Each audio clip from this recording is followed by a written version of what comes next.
დღევანდელი დღე არის ძალიან მნიშვნელოვანი. დღეს არის წმინდა ივანე ნათლისმცემლის თავის კვეთის დღე.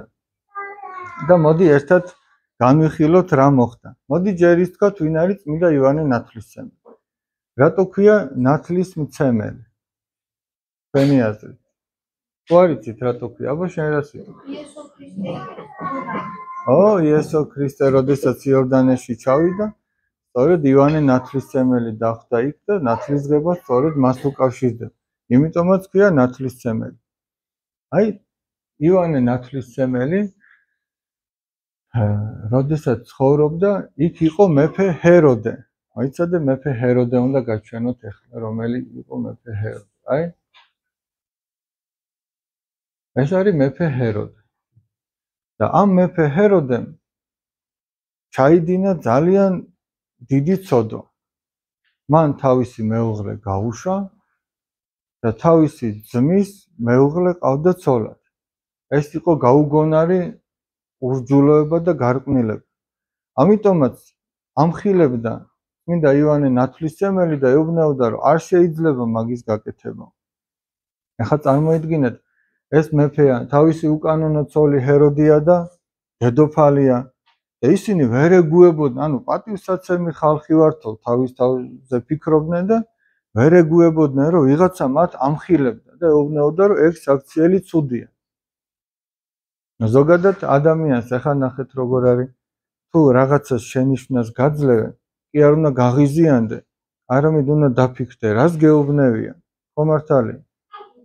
თუ გეუბნები, აი როგორ ამბობს წმინდა ილია მართალი, ილია ჭავჭავაძე, მოყვარეს პირში უძრახეო, წერს ზურგს უკან.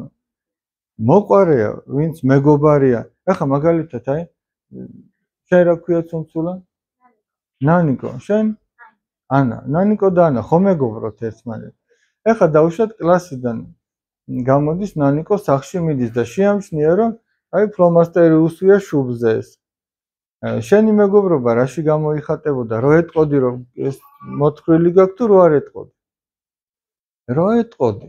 იმიტომ რომ გიყვარს, გარეთ რო გავა ვიღაცა შეხედავ, შეიძლება გაიცინოს, მერე ნანიკოს გული დაწყდეს, ხო გული ეტყინოს. შენი სიყვარული ვლინდება იმაში, რომ სწორედაც რომ ეტყვი, რომ შენ ეს არ გივარგა, მოდი წავიშალოთ, გავისუფთავოთ. საქციელიც იგივეა. შენ მეგობარს რო ეტყვი, რომ შენ ეს საქციელი არ გივარგა. შენ კი კარგი ხარ, მიყვარხარ, მაგრამ აი ეს საქციელი არა გაქვს კარგი და მოდი აბა დაფიქრდი მაგას. ეუბნებოდა ესეც წმინდა ივანე ნათლისმცემელი ამ კაცს მეფე ჰეროდეს და თავის ურჯულო ცოლს ჰეროდიადას ეუბნებოდა, რომ ეგ დიდი ცოდვაა და არ შეიძლება.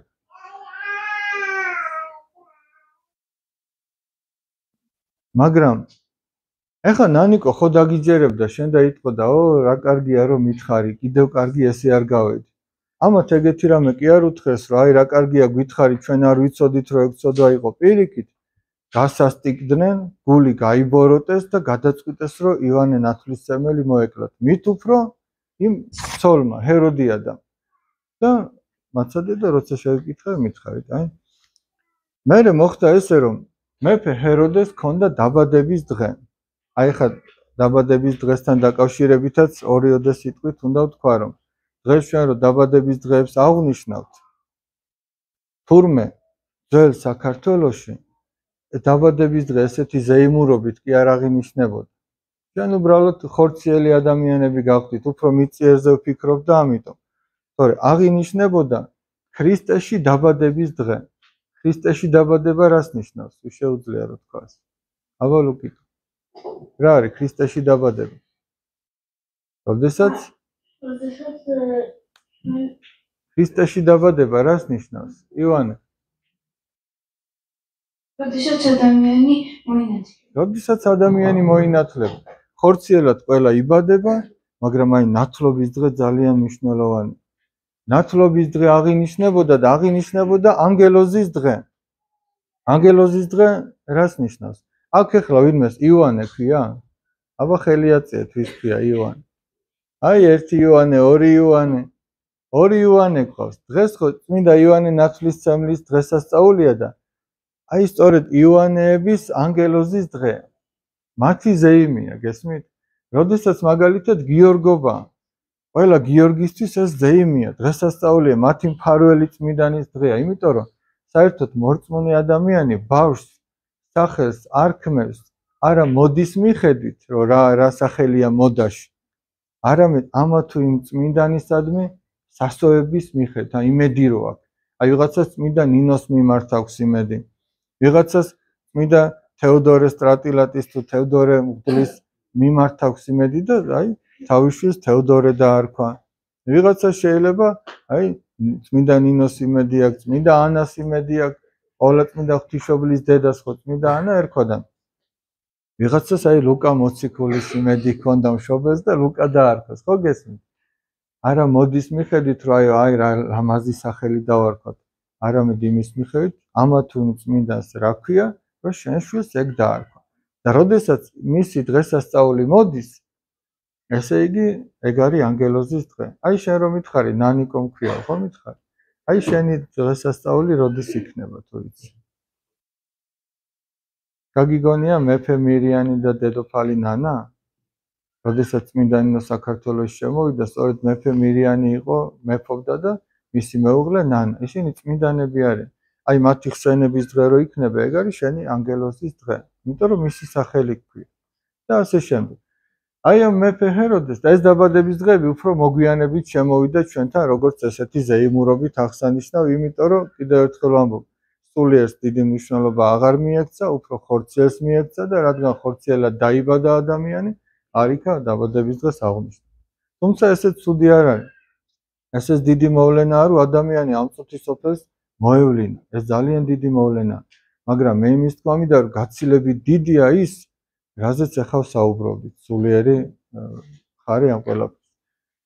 მეფე ჰეროდეს ჰქონდა დაბადების დღე.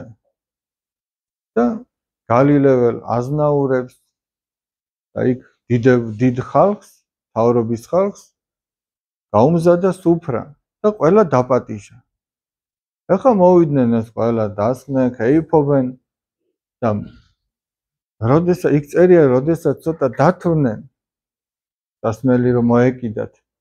ამ დროს გამოვიდა ამათი უკანონო შვილი სალომეა ერქვა, გამოვიდა და იქ ცეკვავდა. და ეს ცეკვა ძალიან მოეწონა ამ მეფეს. ეს კიდე ცოტა ესეთი ცეკვა იყო, რომ ფლად ცეკვა არ იყო, ესე იგი მარტო ცეკვა არ იყო ამის დანიშნულება, კიდე რაღაც უზნეობებს უკავშირდებოდა და გამოვიდა ცეკვავდა ეს გოგონა და მეფეს ისე მოეწონა, რომ უთხრა, რომ რაც გინდა ის თხოვე. აი ნახე მთრალი კაცი როგორი სუსტია, ნებისყოფა ძალიან სუსტია. მანამდე თუ ძალიან დიდ პატივს სცემდა მეფე ჰეროდე ივანე ნათლისმცემელს, ახლა რა გააკეთა?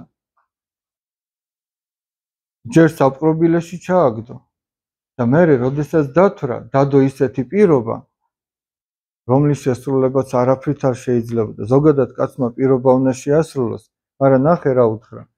რაც გინდა მთხოვეო, თუ გინდა ჩემი სამეფოს ნახევარი მთხოვეო შეგისრულებ. გაიქცა ეს გოგონა სალომეა დედასთან, ჰეროდიადასთან და ეკითხება, რა ვთხოვო, მეფემ ასეთი რამე მითხრა. და ეუბნება დედა, რომ თხოვეო ივანე ნათლისმცემლის თავიო. ესმით რაზეა ლაპარაკი, აი ბავშვს თავის შვილს, პატარა გოგონას ეუბნება, რომ წადი და თავი მოაკვეთინე და მოიტანე და აი ეს სურათი რაც გაჩვენეთ. ნახეთ, ერთი ეს არის, როდესაც ივანე ნათლისმცემელს თავს კვეთავენ და მეორე ეს ხატი არის და ეხლა ეს არის უკვე სურათი, როდესაც ამ პატარა გოგონას სალომეას დედასთან მიაქვს ივანე ნათლისმცემლის მოკვეთილი თავი. და თურმე ესეთი გარდამოცემა არსებობს. გარდამოცემა არის ის ცნობები, რაც სახარებაში არ დაიწერა, მაგრამ რაც უეჭველად მოხდა. შეიძლება რაღაცა სახარებაში არ დაიწერა, იმიტომ რომ სახარებაში ყველაფერი ძალიან მოკლედ არის დაწერილი და თურმე ივანე ნათლისმცემლის მოკვეთილმა თავმა კიდე რამდენჯერმე ამხილა ჰეროდიადა. ეს ურჯულო დედოფალი და აიღო მახათიო და ენა ისაქნა დაუჩხლიტა. იმიტომ რომ ის ამხილებდა, წარმოიდგინე რა, აი ეს მოკვეთილი თავიც კი ამხილებდა. შემდეგ რა მოხდა? ნუ ეხლა მე მოკლედ მოვყვები ისტორიას, მე უბრალოდ ერთად განვიხილებ. მოვიდნენ მოწაფეები, დიდი პატივით დაკრძალეს მისი სხეული, იოანე ნათლისმცემლის სხეული. მისი თავი კიდევ წაიღო და ძალიან უპატიო ადგილას დაამარხინა თვითონ დედოფალმა და ამ თავის პოვნა ისტორიაში სამჯერ არის ცნობილი, სხვადასხვა პერიოდში ამაზე კიდევ სხვა დროს ვისაუბროთ. და მოხდა ესეთი რაღაცა. ეს წუთი სოფელი ხო არავის არ შერჩება რა, ბოროტებს რო გააკეთებ, აუცილებლად დაბრუნდება. ბუმერანგივით არის, ჩვენ ხო გისაუბრიან, თითოეული საქციელი ბუმერანგია. ბუმერანგი რა, რო გაუშვებ ისევ შენთან მოდის. აი როგორ მივიდა ამათთან ეს ბოროტება. მეფე ჰეროდე აღარ არის მეფე, იდევნება და თავის უკანონო ცოლთან ჰეროდიადასთან და სალომეასთან ერთად მიდის. და ერთ-ერთი გარდამოცემა ასე ამბობს, რომ ერთ-ერთი ისტორია, რომ როდესაც გაყინულ მდინარეზე გადადიოდნენ, ეს სრიალებდა ამ მდინარეზე, აი როგორც ციგურებით რო სრიალებენ ხოლმე. თურმე იქ ჩატყდა ყინული, ჩავარდა ეს სალომეა და ისევ დაიკეტა ეს ყინული და თავი მოაჭრა ამ გოგონას. და როგორც ითხოვდა ჰეროდიადა, რომ იოანე ნათლისმცემლის თავი მომიტანეთო, ასევე მიუტანეს მას თავისი შვილის მოკვეთილი თავი. ესმით რაზე ელაპარაკი. ანუ რაც სხვისთვის მოიწადინა, ის დაემართა თვითონ. ისე რომ ეს სულ მცირე იმას გვეუბნება, რომ რაც შენ გინდა რომ გაგიკეთოს ადამიანმა, ის გაუკეთეს ხოს. რაც შენ არ გინდა რომ გაგიკეთოს, იმას ნუ გაუკეთებ. აი ეხლა ხო ამდენი მოსაზრება არსებობს, ამდენი სოფხედველობა, ამდენი ნაფიქრალი არსებობს. აი ყველაფერი რო გვერდზე გადაწია უბრალოდ ადამიანმა და შენი ცხოვრების პრინციპად რო დაისახო, რომ რაც შენ გინდა რომ გაგიკეთონ, ის გაუკეთეს სხვას. ანუ სხვაგვარად რო თქვა, შეიყვარე მოპასი შენი, ვითარცე თავისთვის. შენ როგორც გინდა რომ მოგექცნენ, შენც ისე მოეკეცი. აი ნებისმიერ შემთხვევაში. დავუშვათ, ახლა სწავლა იწყება, ხო? ვიღაცა დაფასთან გავიდა და შეეშალა. ძირითადად რა ხდება ხოლმე? დააყრიან სიცის. და შენ რო იდგე და შეგეშალოს, გინდა რომ დაგცინო? ხო და არ თქვენ არ დასცინოთ. თუ დავუშვათ, ვიღაცა წაიქცევა, კი არ უნდა დასცინო, უნდა მიხვიდე და წამოაყენო. თუ ვიღაცამ რაღაცა მოიპარა, კი არ უნდა დააბეზღო, შენ რო დაგაბეზღო, გაგიხარდება? არამედ უნდა მიხვიდე და ასწავლო, რომ მაგის გაკეთება არ შეიძლება. ვინ იცის როგორ იდარდებს ჩვენ ვისაც მოპარე, უნდა აუხსნა მშვიდად, მაგრამ ესმით რაზე ელაპარაკი. აი ყველა შემთხვევაში, როგორც შენ გინდა რომ მოგეცნე, აი დავუშვათ ადამიანის მიმართ აპირებ რომ ანასე ანისე მოიქცე. აბა ჯერ დაფიქრდი, მე რო ესე გამიკეთოს, მომეწონება? თუ მოგეწონება, მიდე შენც გაუკეთე. დავუშვათ, ვიღაცას მიხმარება უნდა. ეხლა შენ რო ფიქრობ, მე რო მიჭირდეს და მომეხმარო, ხო გამეხარდებოდა. ხო და იმას რო უჭი, შეიძლება ძნელია რომ მიხვიდე და მიეხმარო.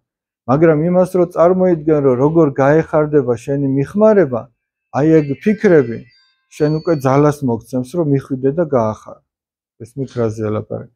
აი დაიმახსოვრეთ, აბა. რა უნდა დავიმახსოვროთ, აბა?